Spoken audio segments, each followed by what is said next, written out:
and gentlemen, welcome back into Morons with the Mic. I am Cody McCauley, and with me, as always, we've got Ted Kinney. We've got an exciting episode for you today. We're going to talk about some Dynasty tips and tricks, and then we're going to talk about last night's games and the games that are coming up in Week 1.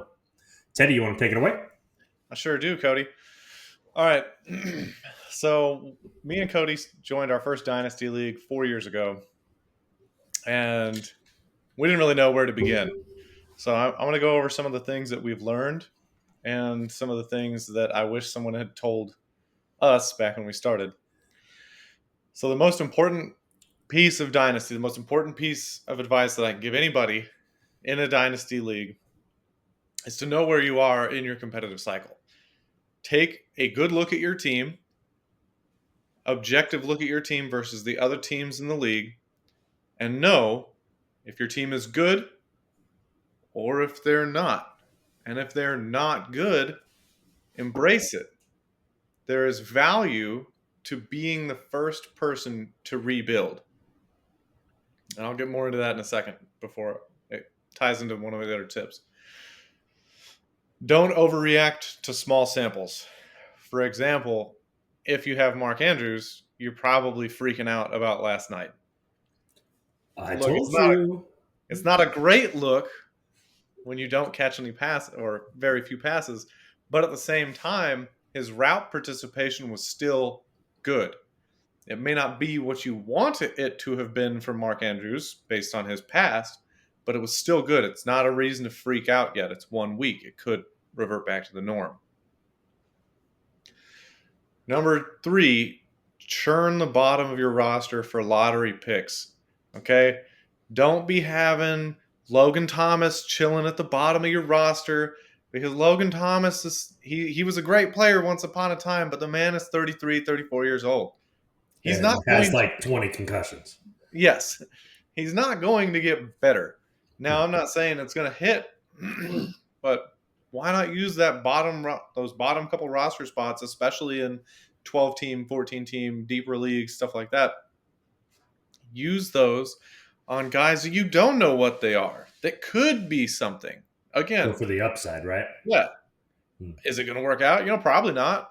But what if it does? Yeah. Am I safe to keep stashing Tom Brady? Yes. Yeah. Okay. He's exempt. Perfect. Because he's somehow superhuman. Perfect. All right. And this is the piece that ties into the earlier one. If you're rebuilding or if you think your team is really good, act on it. If you're rebuilding, trade your veterans away. Now, you can wait for the right moment. I decided last year in one of my leagues that I was going to do a rebuild. So I had Raheem Mostert on my team. He's a great player. He's 31, 32 years old. He's not going to help me by the time that team was good again. So in order to do twofold, I gained draft capital, and also, this is the other part of being a rebuild, and this is why it helps to be the first one to rebuild. The first overall pick is more valuable than the other picks. I know, big if true. So you don't want to be the second or third pick. If you're rebuilding, embrace it. Get the number 1 pick. Gives you a lot more options. Anyways. How many picks did you have in the first round in that draft? I had the first, second, and third pick in that draft. And then what, the 5th or 6th up too? And no, it was just the first, second, and third, and the first pick of the second, and the 5th pick of the second. Couple third rounders, couple fourth rounders. Yeah. You definitely retooled that roster. So for me, I want to talk about the initial draft for the startup draft for a Dynasty League and prioritizing your positions, right? One of the big mistakes that we made was trading some mid-round picks. Well, a lot 8th, of 9th picks. Yeah, we traded a few picks so we could get 2 top quarterbacks, and we took Justin Herbert and Josh Allen. It was a super flex. I wouldn't do that again. So it is super flex dependent, so don't be afraid to take a quarterback first, but prioritize your young skill players, especially your pass catchers. Yes, wide receivers is the way to go. Wide receiver, quarterback, tight end, and then fill in your running backs last. Yep. Running back shelf life is so Very low. It's much easier to trade some picks for a veteran running back halfway through the season. That way, you're minimizing the risk of them being injured. If you trade for them in the beginning of the season, now you're risking, 16, 17 weeks. But if you get them halfway through the season, now you only have to worry about half the season. Yeah. And yeah, I got two more. that's all I got. Okay, go ahead. Two more, and then we're done with this piece. So, a lot of people are curious, how do you value players? So a lot of it comes down to your team construction. If you're competing and you're trying to win, even if somebody gives you a great trade offer for one of your stars, it may not make sense to do it. Draft picks don't help you win right now. So for me, again, I have Brees Hall on that team, and somebody made me a pretty solid offer for him. By value, it was a fair trade. But it doesn't make sense for me to trade Brees Hall and lose points off my roster because I'm trying to win this Yeah. year. If I was rebuilding, sure, take it. Yeah, But year one after a rebuild and you're already competing. yeah, it helps when you have Caleb Williams, Kyler Murray, Justin Herbert, Brees Hall, Josh Jacobs. It's not a big deal. So there are sites out there, trade calculators, and I like to use them for like stars to at least get an approximate, like a guide. So I'm tracking, like, I don't want to offend the person I'm trying to trade with. I want there to be at least like a decent enough offer where if they were considering it, they'd be like, okay, maybe we can work something out here. But if you're miles away from them, then they're just going to reject it instantly. And finally, the last thing I've got, if whichever side you're on, sometimes it's not about being a fair trade. Like if you're rebuilding and, for example, you had Joe Flacco last year, 38-year-old Joe Flacco. Is 38-year-old Joe Flacco going to help your team this year? No. It doesn't necessarily need to be a fair trade. If you can get something for him, take it. Yeah. And if you're basically at the trade deadline and you have an older receiver or older running back, maybe you have Mike Evans, whatever, and somebody offers you a second round pick, if you don't plan on contending that year, maybe you take it. Maybe.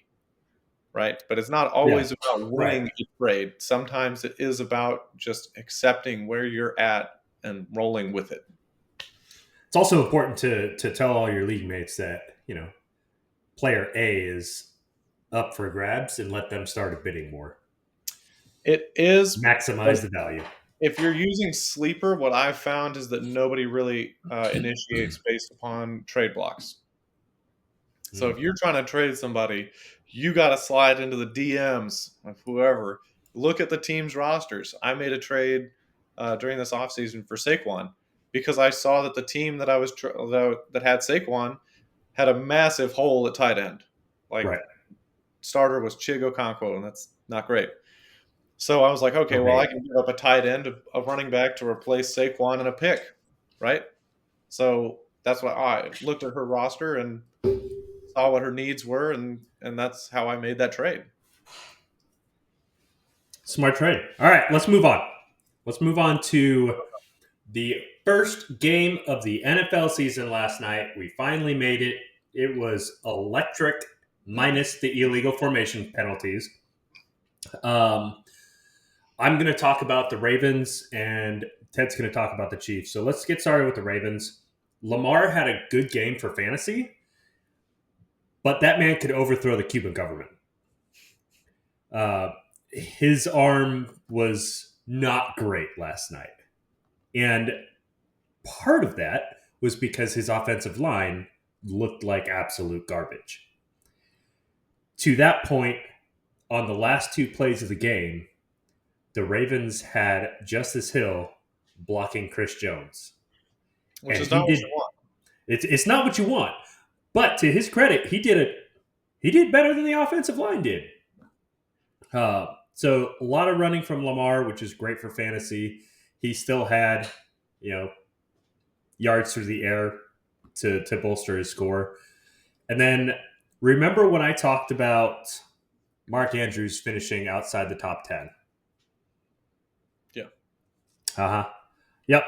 So I want to take a victory lap on that because he had, what, one or two catches for 2. 10 yards. I'm going to victory lap that, but I'm also going to preface that with he still had 70% or 72% of route runs versus Isaiah Likely, who had 69%. So Nice. keep Nice. that in mind. Don't panic too much, but the writing is on the wall there. So my thoughts on that, just as somebody that watched the game, is that first of all, are you saying that you're likely correct that Andrews is going to finish outside the top 10? I think that Likely is likely a star. Yeah, likely they finally embraced it. So last year, likely was only on the field for something like he only had like a 14% route participation, something like that. Mm-hmm. But it was clear to everybody that watched the Ravens, their best plays came out of 12 personnel, one Right. running back, 2 tight ends. For those that don't know that, because Likely's a very good receiver, very very good. I mean, we saw it last night. He had that big play where he made stuff happen after the catch. The little whoop move that he did with the guy flying Right. by him. Yeah. Right. The end zone. That was Yeah, that was perfect. crazy. I mean, he could have bowled him over too, but He why could do have. that when You know, you he's can a make big him guy. look like a fool? But he was an inch away. He was one One toe away toenail. One from scoring toenail. 34 points in PPR formats. 34. Yeah. Andrews hasn't scored 30 plus since I think 2021. So, he's still a good Good old player, days. but he looked a little bit slower than like Isaiah Likely. Likely looked explosive. And that's a genie you can't put back in the bottle if you're the Ravens. Your Mhm. offense looks better running through him. Anyways, Yes. sorry. All right. Now talk about the Chiefs since you I kind decided of to jump in on my Ravens. bogarted that one a little bit from you. I mean, I just wanted to make sure it was said. Um, so the Chiefs, the main takeaway that I have is, holy crap, that offense is going to be so hard to stop when Hollywood Brown comes back, because I mean, you saw the threat of Xavier Worthy's speed and how much it opened the field for Rashee Rice.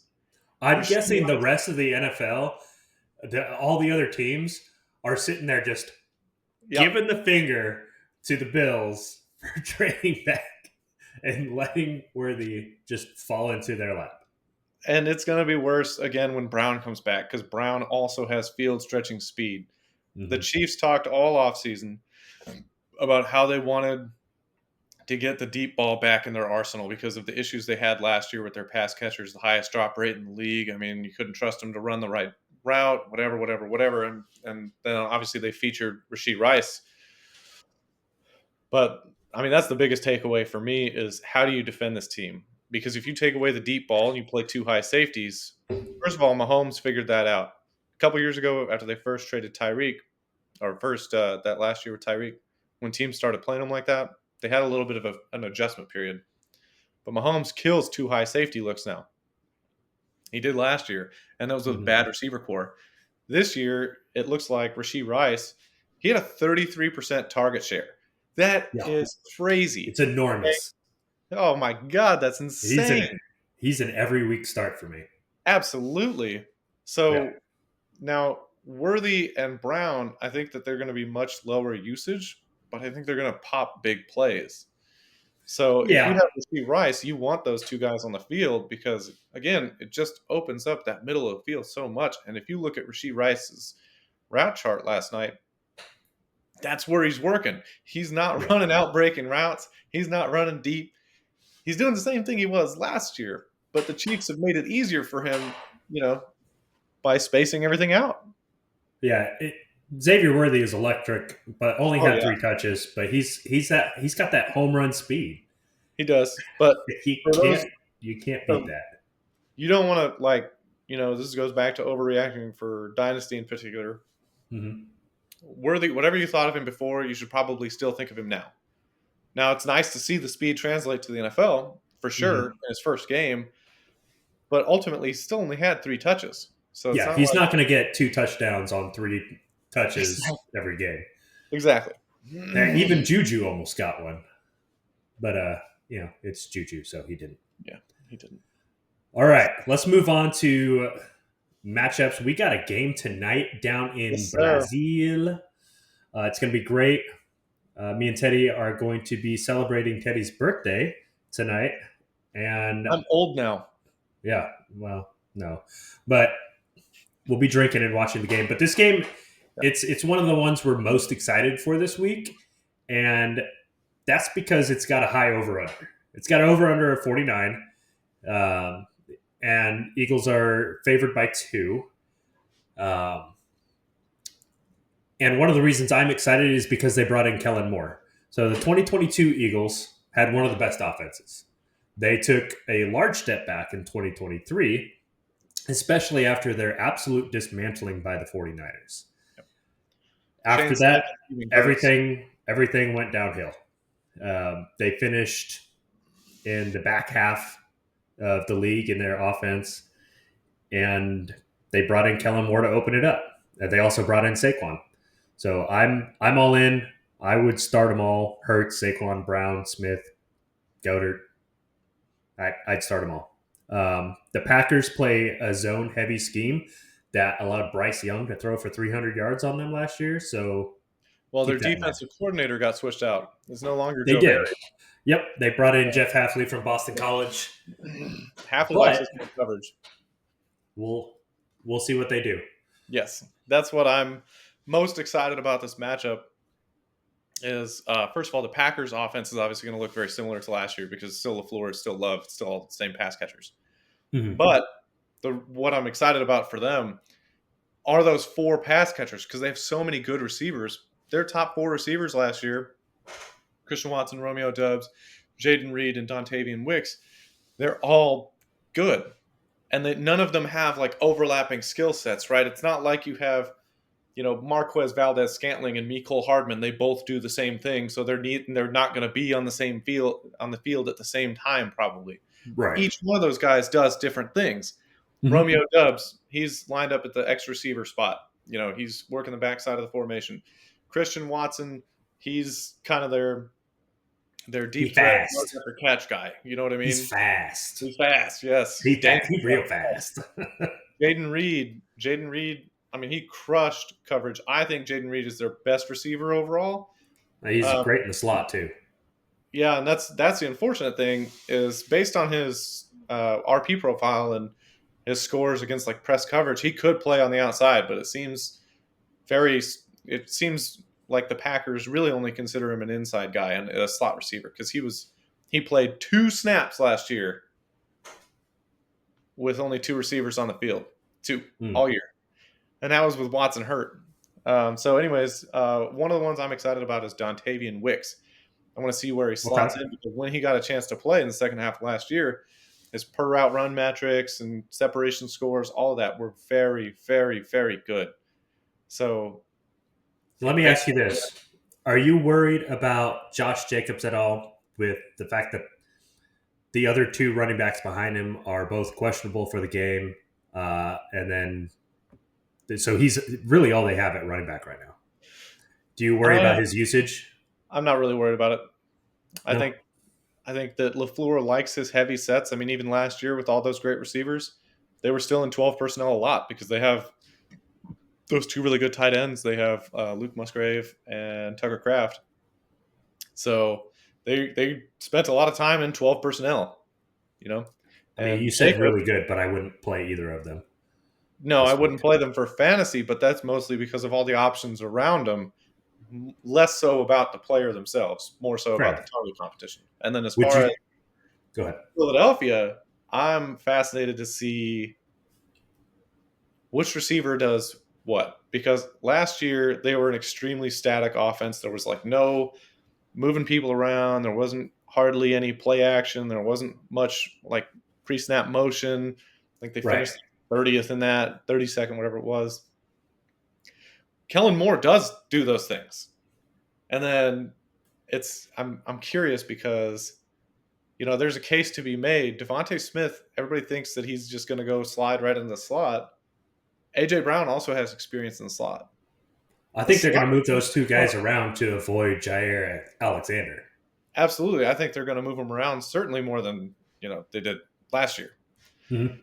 But I'm curious who takes the majority of snaps in the slot because Kellen Moore's offense loves to target the slot. I mean, just look at the Chargers and Keenan Allen last year. Although, Right. admittedly, as a Chargers fan, that's partially because Quentin Johnston just simply couldn't get open. He was non-functional. Like you couldn't throw to him.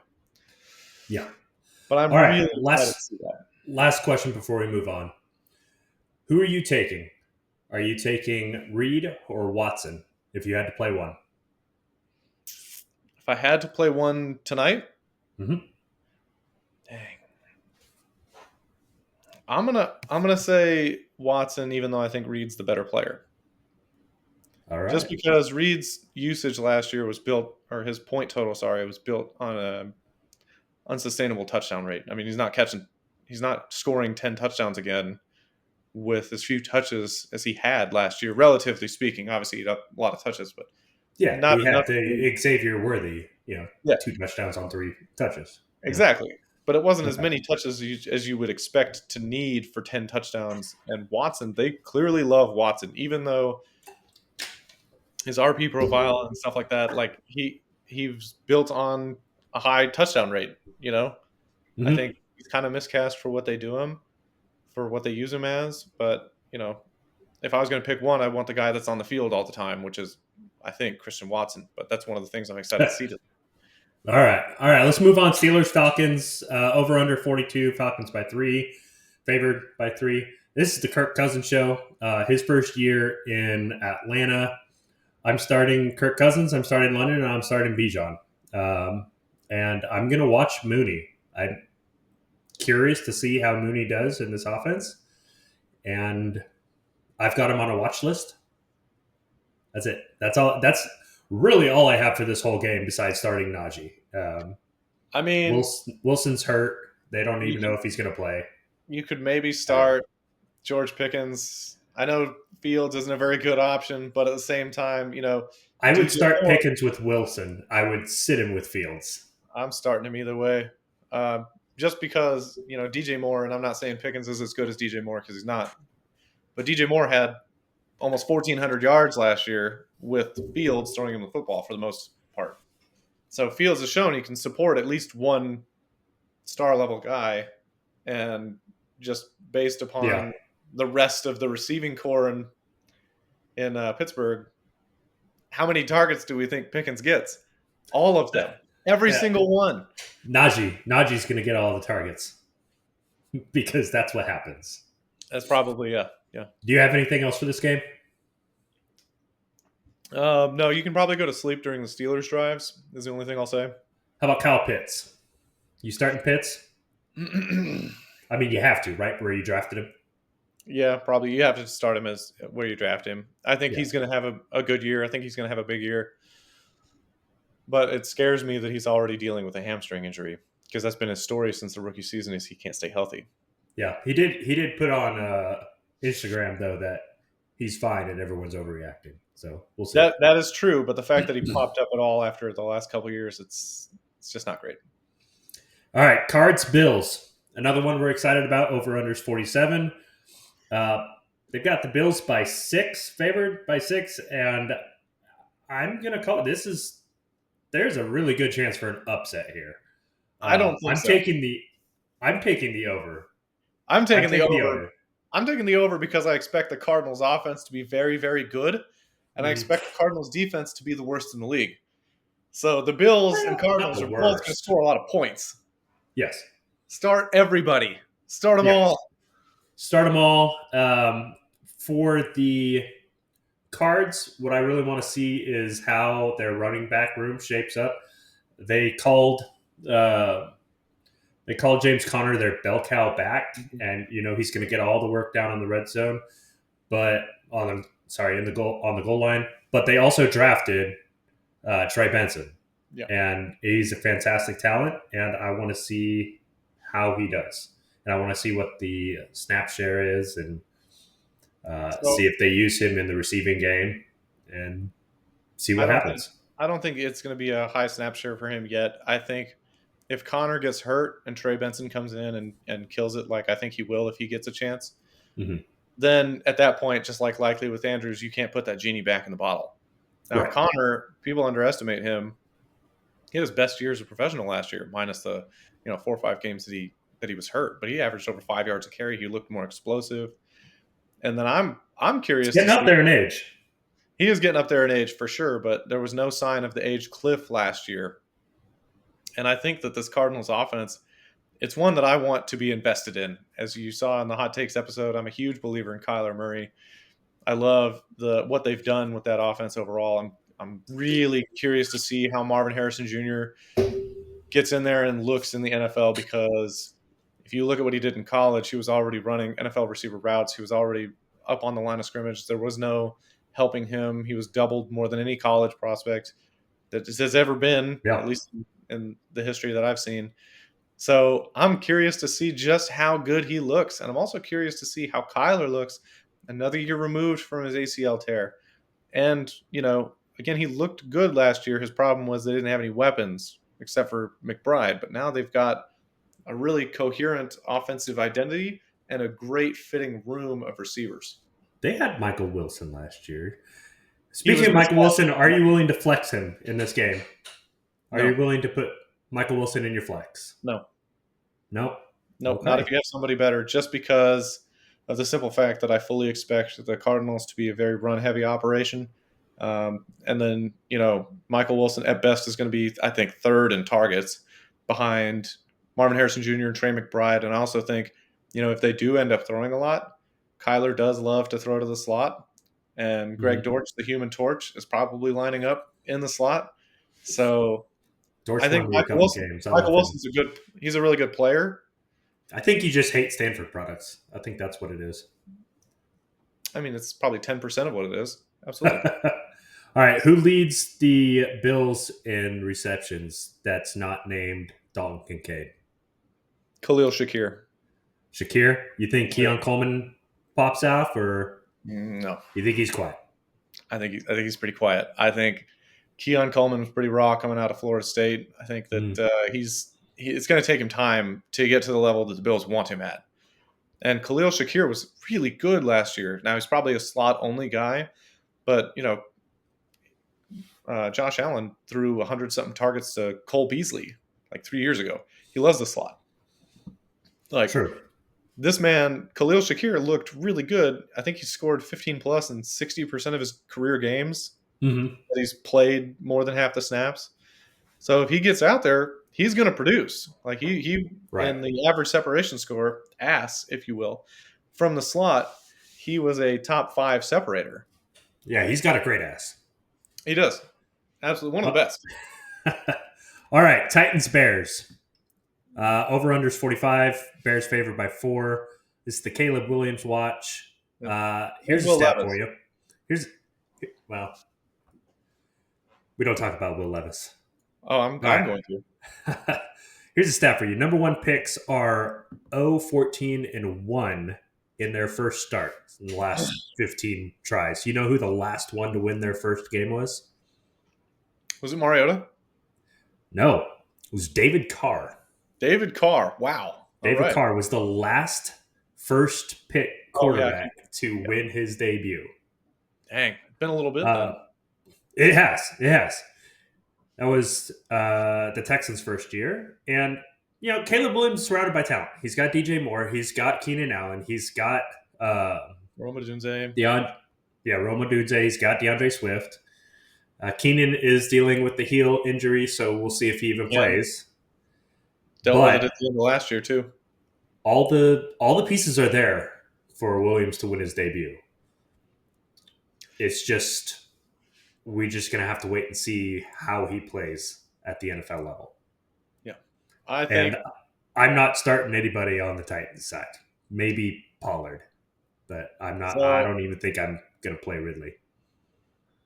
If DeAndre Hopkins does not play, I'm playing Ridley. True. Absolutely. Fair. And here's why. The Titans' new head coach, Brian Callahan, was the Bengals offensive coordinator last year. The Bengals pass rate over expected based on the situation and all that they were in, was the second highest in the NFL. And that's with Joe Burrow being hurt and a backup quarterback. Normally, coaches turtle up and they run the ball a lot in that case. They Right. still pass the ball more than almost anybody in the league. This man is coming in. He's wanting to throw. They've talked about both Spears and Pollard. Mostly the first thing that the coaches say about both of those guys is their work in the receiving game. Not to mention the receiving core. Now, I don't know if Hopkins is going to play yet. I haven't seen. But if Hopkins is back, that receiver core fits very well together because one of the reasons that Ridley somewhat struggled last year is that Jacksonville had him doing things that Calvin Ridley's not great at. They had him running a lot of deep routes. He's not great at it. He doesn't have just straight speed. He's a great route runner. You know? The Titans aren't going to have him lining up at X receiver and doing that if DeAndre Hopkins is healthy. That's DeAndre Hopkins' job. And Burks. Yep. I know you hate him, but I love me some Burks. One last thing I'm going to mention about this matchup is the Titans had the second worst passing defense last year. So start your Bears. Absolutely. Start your Bears. Lisan Al-Caleb. Patriots, Bengals. The less we say about the Patriots, the better. So we'll just skip that one. Over under 41. Bengals by 9. Easy pick. Start your Bengals. Sit your Patriots. I'm not even starting Ramondre Stevenson. I'm just not. Nope. The Bengals had the third best rushing defense last year. I'm not touching it. Start the Bengals defense if you have that. Yeah, if you play a defense, then start the Bengals defense. Texans Colts over under 49. Texans favored by 3. I like Diggs to have a big debut here. I think he'll outperform both Tank and help me out here. Nico Collins. Wow. I need more caffeine. I think Diggs will have a better game than both of them, and obviously you're starting Stroud. You're starting everybody on the Texans offense. Mixon, Stroud, start everyone on the Texans offense. Collins, you start everybody. That offense is so good. So back to the average separation score. The Texans wide receiver core is so freaking good. Yeah, Tank Dell had the number 1, right? Top score, yeah. And then Diggs and Collins were 10th and 11th out of 106. So the Texans have 3 guys in the top 11 in the whole NFL. That's 3 number 1 asses right there. That's so much ass. It's so much ass. So much ass, it's crazy. Are you starting Dalton Schultz? I'm not starting Dalton Schultz. With so many other weapons there, I can't see Dalton Schultz having all that many targets. Now, he might luck into a touchdown, but you're not going to, you can't count on that. Now, I'm also curious to see Joe Mixon. Not so much Joe Mixon. I think he's going to be good, but we know what Joe Mixon is at this point. I'm curious to see the deployment for the Texans receivers. I think that based on preseason usage, the fact that they paid him, the fact, I've heard rumors of people in the building saying that Collins is their number 1. Right. But at the same time, I think they're going to have Diggs run a lot of middle of the field stuff. And I think Collins and Dell's presence is going to open that up. So it would not surprise me at all if Diggs is the leading receiver for that team as far as catches. Now, I think yards and touchdowns, I think Collins is still going to get him over the entire season. But I'm real curious to see that and how much they throw. As they got more trust in Stroud over the second half last year, their pass rate over expected went up. Now, we know Stroud is a bona fide star, and he's got 3 of the best receivers in the league. What is the new pass rate over expected? How are they going to throw 40 times a game? Because, with those guys, I'd be tempted to. Yeah, they should. I'm also curious to see Indianapolis. Now, I did see earlier today that Josh Downs is not going to play. So Indianapolis receiver core is really interesting to me because Adonai Mitchell was slept on coming out of Texas. His man coverage, press coverage scores were both very good. He's 6'2", runs a 4.3, 4.40. And at Texas, he was used almost exclusively at the X receiver spot. Out of all the college prospects, he had the highest rate of snaps on the line of scrimmage. Because they had Xavier Worthy on one side, you're not going to put Xavier Worthy in his 165-pound body at X receiver. And they Right. have Jordan Whittington in there too, who is they considered slot only. So his deployment didn't really change. But the scuttlebutt around the building is that they really liked what he did as a deep X receiver and would have fit perfectly in that offense as a much Mhm. much much better version of Alec Pierce, who basically ran wind sprints for them last year. But when Downs got hurt, what did they do with Mitchell? They put him in at slot. They put him in as a big slot receiver. They were like that. That signifies to me that the coaching staff saw him and said, "Oh, this guy can do more than Yeah. just be an X." And if that's the case, that is going to give him a really good value bump because, again, he had rough efficiency metrics at Texas, but that's partly because Quinn Ewers is just not all that great throwing downfield, especially, and that's what they had Mitchell doing. I can't So wait to see Archie. yeah, I think we're going to see him sooner rather than later. Anyways, but yeah, this I'm fascinated by this game. I'm going to be tuned into this game 100%. I think Richardson has a safe floor. I think you can play him. He's got the running ability. Remains to be seen what he's going to do through the air. But as always, running quarterbacks are better for your fantasy team. Yep. Start. Are you starting a healthy Jonathan Taylor? Absolutely. All right. Jonathan Taylor is so good. Now Michael Pittman? Yep. Okay. Now the interesting one, since Downs is out, I'm thinking that you should start Adonai Mitchell too. I'm planting my flag on that one. Start Adonai Mitchell. Flex worthy? Yeah, flex worthy. Definitely not. You probably wouldn't want to start him as a wide receiver 2 or wide receiver 1, but flex, yeah. Okay. All right. Let's move on. Jags Dolphins over under 49. Dolphins favored by only 3. ESPN has Tua at quarterback 18 for week 1. What did Tua do last year in week 1, Mr. Chargers fan? Well, he's not facing the Chargers defense and Brandon Staley, Mr. Niners fan. So have fun with that. We don't need to talk about what Tua did last year. I don't need to relive that. But I think Tua that's dominates in week 1. The Jaguars defense has a lot of really good pass rushers, and Tua under pressure, his yards per attempt drops to like 3. Like it's bad. He gets more affected by pressure than most QBs. Now it doesn't really matter too much for him because Mike McDaniels gets the ball out of his hands super fast. Mm-hmm. He has Tyreek Hill and Jalen Waddle, which it's great. You start those guys for sure. And HN and Mostert and Mostert, Jalen Wright. got so much speed on that team. Yeah. Jonnu Smith is one of the best yards after catch tight ends, and he's there now too. So it's like it doesn't matter. Hey, you can't forget about Braxton Berrios. No, I did. Yeah. But I just think that the Jags defensive line now they brought in Eric Armstead, who is still really good. They have Josh Allen. Josh Allen. The other Josh Allen. Yeah, Josh Allen Hines. I know he changed the last name. But Trayvon Walker flashed last year. He went from 2.5 sacks to 10 sacks. I just think that they have the personnel to make Tua uncomfortable in the pocket. So I'm a little bit interested to see that, but I'm real curious to see Brian Thomas Jr. Okay. During the preseason, the Jaguars wide receiver utilization, Christian Kirk was only on the field in 3 receiver sets. Gabe Davis and Brian Thomas Jr. took near every snap with Trevor Lawrence on the field during the preseason. And remember how I said that they had Calvin Ridley doing a bunch of stuff that he's not really meant for? Mm-hmm. Running curls, 9 routes, slants. Yeah. Right. Guess what 3 routes that Brian Thomas Jr. ran the most and the best at LSU last year? Those routes. Guess what Trevor Lawrence is really good at throwing? Those routes. Interceptions? Well, with bad receivers, yes. But I'm really curious to see. I think there's a real good chance that Brian Thomas pops off in this game.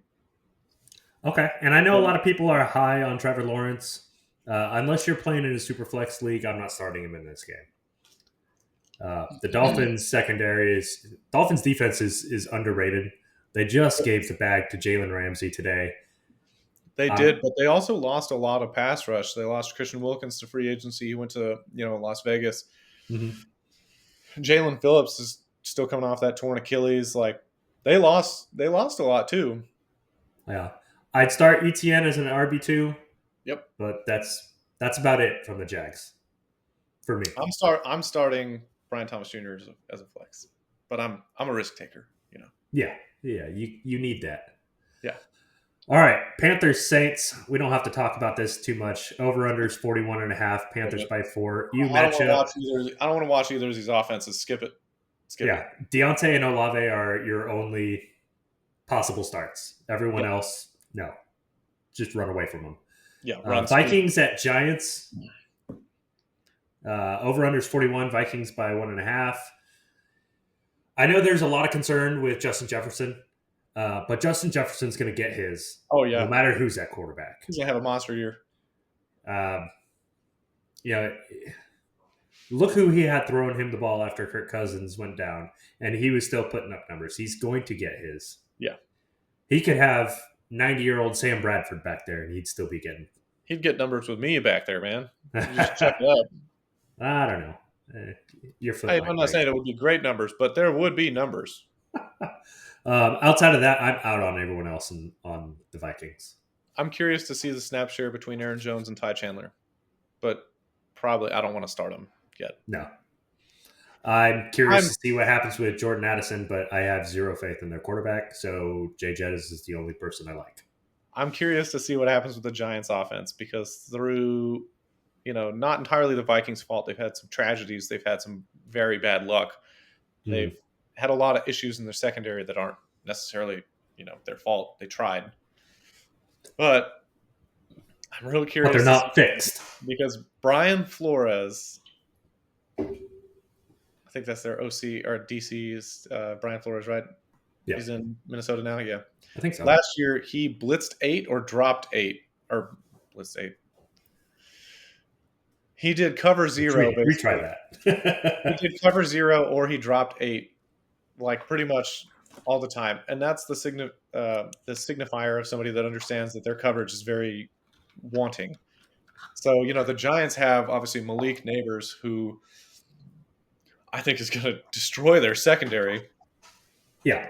My concern is that very game plan puts bad QBs in a blender, and Daniel Jones, my friend, is a bad QB. So even if Neighbors is running free, is Daniel Jones going to process it fast enough to get it out of his hands on those big blitzes? Because we know the Giants can't block for shit. Sure, because all Daniel Jones is going to do is look at Neighbors and then run. Well, hopefully he looks at Neighbors and throws it to Neighbors. That's what he should do.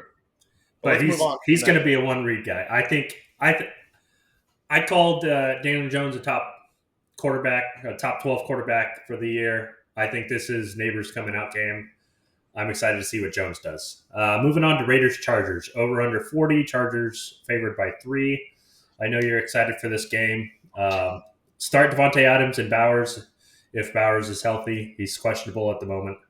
And I am flexing Zamir White. And other than that, I'm not starting any of the Chargers. Nope.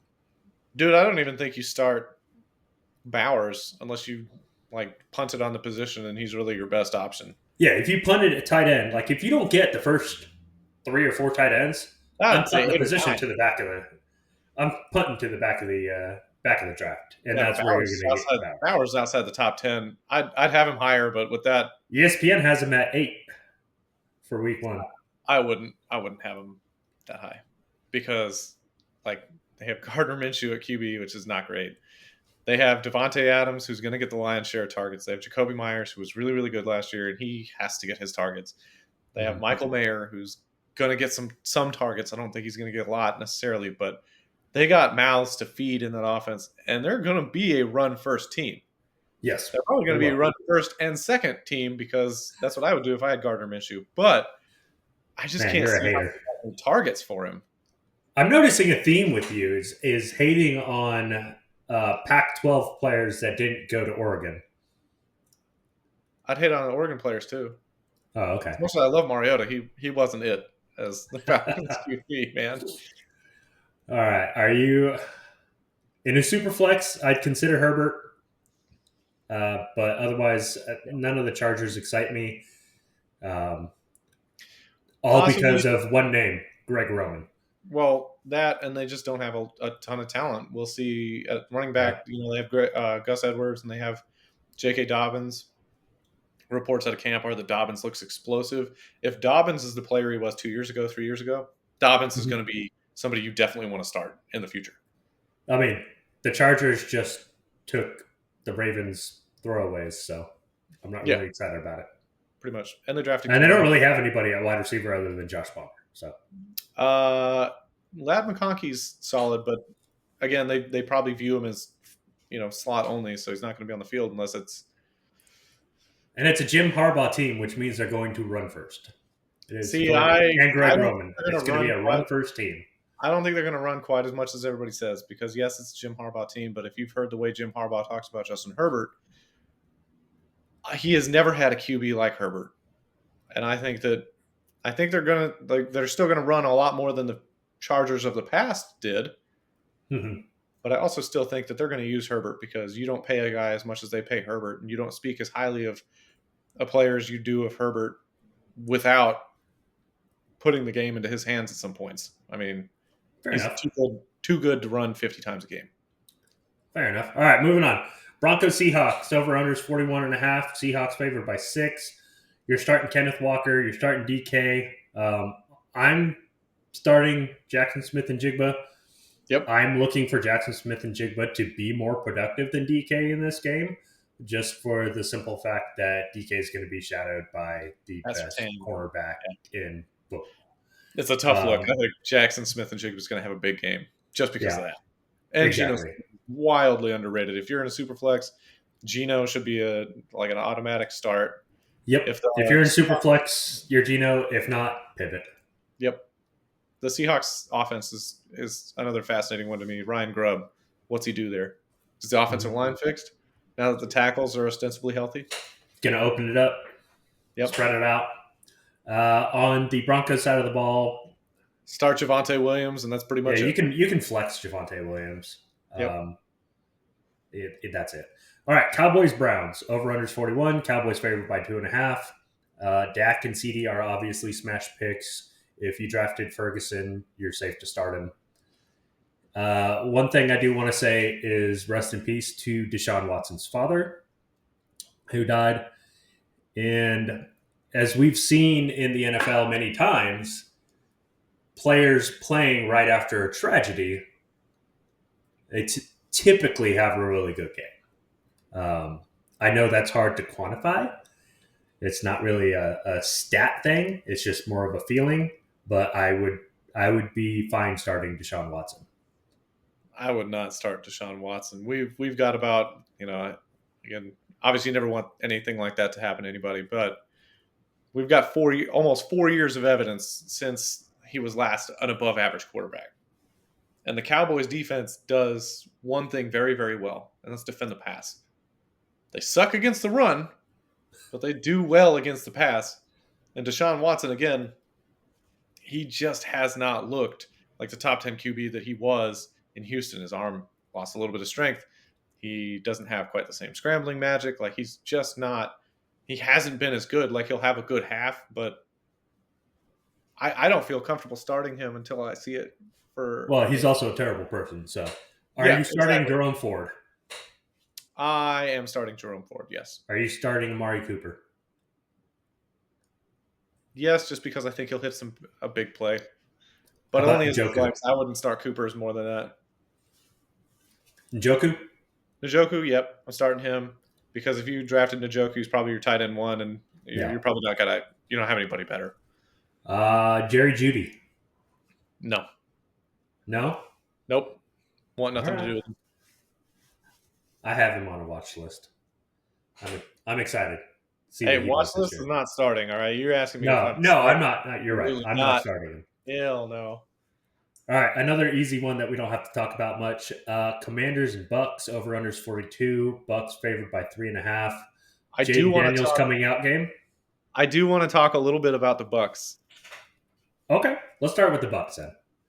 So, Rachaad White, everybody, if you drafted Rachaad White, you probably want to put earmuffs on for this because it's not going to be great for you. That's me.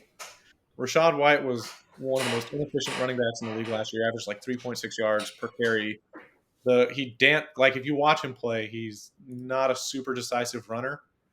And the coaching staff has mentioned this in interviews that they want him to be more decisive.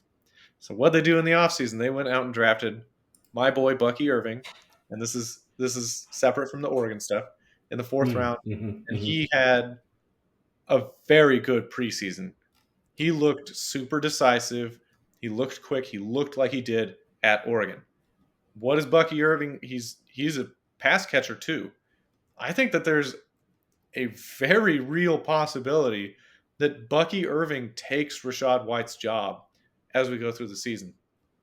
And you can look at how the coaches have talked about Bucky Irving. They love that he is one cut and go, super decisive. In his first preseason game, he gained at least 5 yards on every single touch he had. Like, that's the type of stuff that endears you to a coach. Now, do you think that their offensive line play last year had anything? Because I know, correct me if I'm wrong, but Wirfs missed most of the season, correct? Yeah, their offensive line wasn't good, but if you look at the advanced metrics, rushing yards over expected, Rashad White was him and Kamara Just were not like good. the two worst. Yeah, Okay. he had points because he catches a lot of passes and he got a lot of touches, and I think it's a not a stretch to say that Bucky's going to take that job because Bucky Irving also catches passes. This isn't like they drafted some big plotter. They didn't draft, Yeah. in Denver. They didn't get a James Conner. Yeah, they didn't draft Audric Estime, 240-pound straight ahead goal line guy. They didn't draft him. So, and obviously you're starting Mike Evans. Yep. I've got my Baker jersey on. I love me some Baker Mayfield, but don't start him. Yep. I'm starting Chris Godwin too because I think they move him into the slot more. Who? Chris Godwin. Chris Godwin? Okay. Last year, he played a career low in the slot, only 30-something%. The years before that, he was like 60-70% in the slot. I just don't know if Mayfield can support 2 wide receivers. I mean, Godwin was solid last year. I think he had over 1,000 yards, if I'm remembering right. So it's just one of those things that if they put him in the slot, I think it could work. I'm not saying fair enough. Jaden Daniels coming out game. I have him as a top 5 quarterback for week 1. He's going to be running. He still has Scary Terry there. I think you're safe to flex both Eckler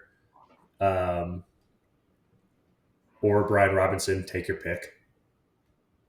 But whichever one you decide, I think you're pretty safe to flex those. And that's all I got for that game. Do you have anything else? I don't. Scary Terry's going to have a big year, but I don't want to talk about the rest of the Commanders' offense within that offensive line and uninspiring second option stuff. All right, we got 2 more games in 8 minutes. All right, let's go. All right. Rams, Lions, over under, highest of the week, 52. Lions favored by 4.5. It's a revenge game for both sides. A trade that's worked out for both sides. Start your Lions offense. Start Goff. Start Amon-Ra. You can flex Jameson Williams. And start your Ram skill players in Kyron, Puka, and Kupp. Yep, and I think that, I know that I made a big deal about the whole punt return thing for Kyron Williams, but that was because I was trying to get him in a Dynasty trade. And I don't think that that's a big deal, especially considering that they listed Blake Corum as the kickoff returner. So yeah, we can skip that. Which, I mean, as we saw last night, kickoffs aren't really kickoffs anymore. It's just going to be a touchback every time. Yeah. I think in a super flex league, you're safe to start Matt Stafford, but otherwise I'd pivot. But yeah, that should be a great game. It's Sunday night and it's high scoring. Monday night, we've got Jets and Niners, over unders 44, 49ers favored by 4.5. Both teams have great defenses. Yep. I'm taking the under on this. Absolutely. And I'm a huge Niners fan, but it's hard not to take the Jets in this matchup. I'd start Debo. I'd sit Ayuk and watch McCaffrey. Because it's a Monday night game, make sure to move McCaffrey to your flex. Make sure you have Jordan Mason. Yeah, just in case you need to bench him. And just have somebody else from that game on your bench that you can fit in. And I know a lot of people are high on Purdy, but I wouldn't start him in this game. No, that Jets defense is really, really good. And I love Ayuk as a player. I think he's one of the best receivers in the league, but I'm not looking to Mhm. start him if I have any other options against Sauce Gardner and that Jets defense, especially when you consider that he just started practicing last week. Yep. Like that's tough. He's got to get in game shape. He's probably got to knock a little bit of rust off. And oh, by the way, now you're facing the Jets defense. Yep. That's a tough look. A Jets tough. defense is really good, but I'm sitting Rodgers. I'm playing Brees Lightning and Garrett Wilson. Same. Anybody else in that offense that you're starting?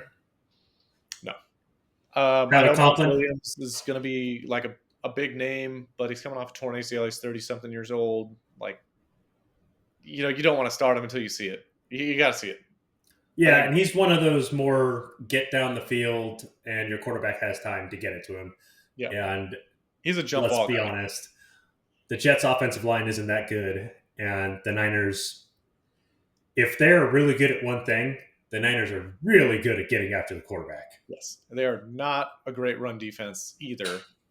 So that's one of the reasons I think, yeah, absolutely. Start Brees Hall. Yeah. Definitely start Brees Hall. Yeah. Okay. What about Tyler Conklin? No. No? Nope. That dude, unless it's a tight end premium league where you get like 8 points for a tight end catch, you should not start him. Okay. What about Kittle? Start Kittle. All They're going to right. have to throw. They have to throw to somebody. I don't think that the receivers are going to have a great day. I think Debo get his touches behind the line. Yep, 2 they'll be feet able to from the scheme line. stuff up, just like you said, for Debo and for Kittle. I don't. The way that they use Ayuk, I don't think that they scheme stuff up for him. They stick him out Right. at X receiver and they say, "Go win big boy routes." Yep. Which he And that's what he does does. better than almost anybody else in the league. But you got to temper your expectations when Purdy is probably going to be under siege in that pocket, and All day.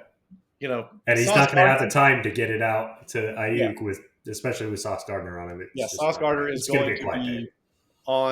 on Ayuk because again they don't move around the formation. It doesn't make sense to use Sauce Gardner on Debo Samuel considering that Debo Samuel's not really a man coverage guy. He tears apart zone, but I mean if you're playing man coverage, if you're the Jets, you're sticking Sauce Gardner on Ayuk. Nobody else on the team really scares you from a route running perspective. Obviously, Samuel's going to get his catches and yards, and Kittle's going to get some catches and yards, and that's probably where the Niners are going to attack that in the run game. All right. Well, there you have it. Those are our predictions for the weekend. We will see you back next week for reactions to all these games and what's going to be on the waiver wires. So tune in next week. Isaiah Likely will likely be a great waiver wire pickup. How much fab are you spending on Likely? It's hard to tell in most of my leagues. He's already taken.